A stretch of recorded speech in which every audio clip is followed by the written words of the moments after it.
सभी को नमस्कार, राम राम। सभी का स्वागत करती हूँ गुरुकुल एजुकेशन के इस प्लेटफॉर्म पे।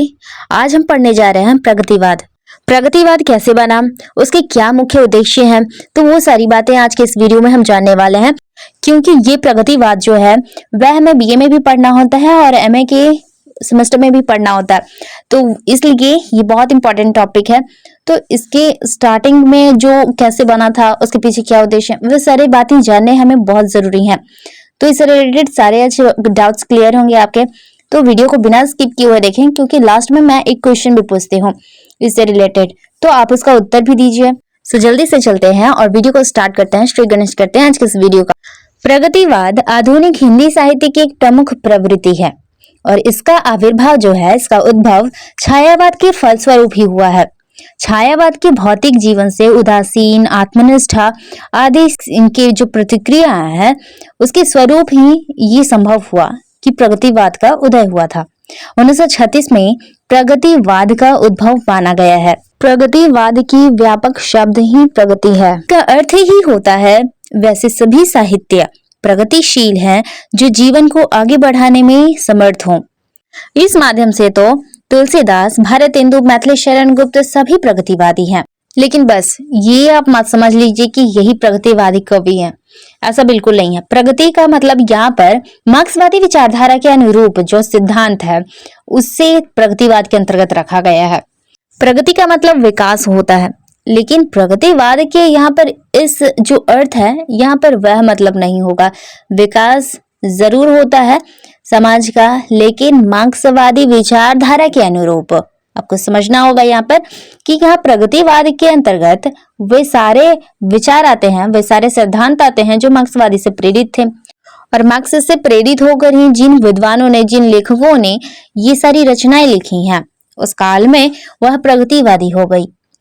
प्रगतिवाद का यहाँ पर सही अर्थ और सही परिभाषा यही है कि मार्क्सवादी चिंतन से प्रभावित होकर समाज को आगे बढ़ाने के लिए जो रचनाएं लिखी गई, वह प्रगतिवादी रचनाएं कही जा सकती हैं। प्रगतिवाद का प्रेरणा स्रोत मार्क्स को माना जाता है और उनके सिद्धांत जो है द्वंदात्मक भौतिकवाद, उसे माना जाता है। मार्क्स के अनुसार सृष्टि में दो प्रधान तत्व होते हैं, एक सकारात्मक और एक नकारात्मक। इन दोनों के संघर्ष को ही जीवन कहा जाता है। यह संघर्ष चेतना को जन्म देता है और यह चेतना द्वंद का परिणाम है, इसलिए इसे द्वंदात्मक भौतिकवाद सिद्धांत कहते हैं। अच्छा, यहाँ पर इस सिद्धांत के अनुसार भौतिक जीवन ही सत्य है, जो हम जी रहे हैं, भौतिक अभी जो हम देख रहे हैं आंखों के सामने, और जो पैसे हैं, घर है, मकान है, ये सारे ही भौतिकवाद हैं जिसका हम उपयोग कर सकते हैं। समाज का उन्नति पर भौतिक जीवन निर्भर होता है और जिस प्रकार समाज उन्नति करेगा वहां पर भौतिक जीवन हमारा निर्भर करेगा। अच्छा उन्नति करेगा तो हमारे पास सब सुविधाएं होंगी, और अगर समाज उन्नति नहीं करेगा तो भुखमरी और गरीबी ज्यादा बढ़ जाएगी। हमारे पास कोई साधन नहीं रहेंगे, अच्छे साधन नहीं रहेंगे उपयोग करने के लिए। तो यहाँ पर जो धर्म, अर्थ, काम, मोक्ष चार तत्व बताए गए हैं, उनमें से प्रगतिवाद जो है वह केवल अर्थ को मानता है। समाज की उन्नति का आधार अर्थ है, यानी कि पैसे से ही कोई समाज होता है जो उन्नति कर सकता है, इसके अंतर्गत यही माना गया है।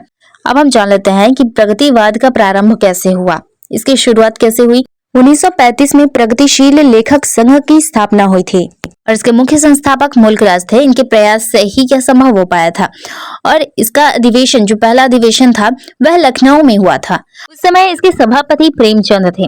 उनके भाषण से समाज में नए विचार का आधार रखा गया और इसी से प्रगतिवाद का आरंभ माना जाता है। इसके विकास से ही समाज को नई दिशा प्राप्त हुई थी। इसका विकास जो है छायावाद के बाद हुआ था और 1936 में हुआ था, तो आपको ये याद रखना है। इस प्रगतिवाद में सबसे मुख्य जो विचार है वह मार्क्स के हैं। मार्क्स से प्रभावित होकर ही, उनके सिद्धांत से प्रभावित होकर ही अन्य रचनाकारों ने जो अपनी लेखनी चलाई है, जो रचनाएं लिखी हैं, वे सारे प्रगतिवाद के अंतर्गत आती हैं। तो ये याद रखने वाली बात है, आप इसे याद रखिए। वीडियो के अंत में आपसे एक प्रश्न है कि प्रगतिवाद कवि का एक नाम बताइए। इसका उत्तर आप कमेंट में बताइए और साथ में वीडियो कैसा लगा वह भी आप कमेंट में लिख सकते हैं। अंत में एक बात और ऐड करना चाहूंगी कि अगर प्रगतिवाद से रिलेटेड आपको और जानकारियां चाहिए, उसके विषय में और पढ़ना हो, तो आप इसके विषय में कमेंट में बताइए। इसके विषय में मैं वीडियो बना दूंगी। और आप नए हो चैनल पे तो चैनल को सब्सक्राइब करो ताकि नोटिफिकेशंस आपको मिलते रहे और हमें भी मोटिवेशन मिलता रहे। फिर से मिलेंगे नए वीडियो में नए टॉपिक के साथ। तब तक के लिए जय हिंद, जय भारत।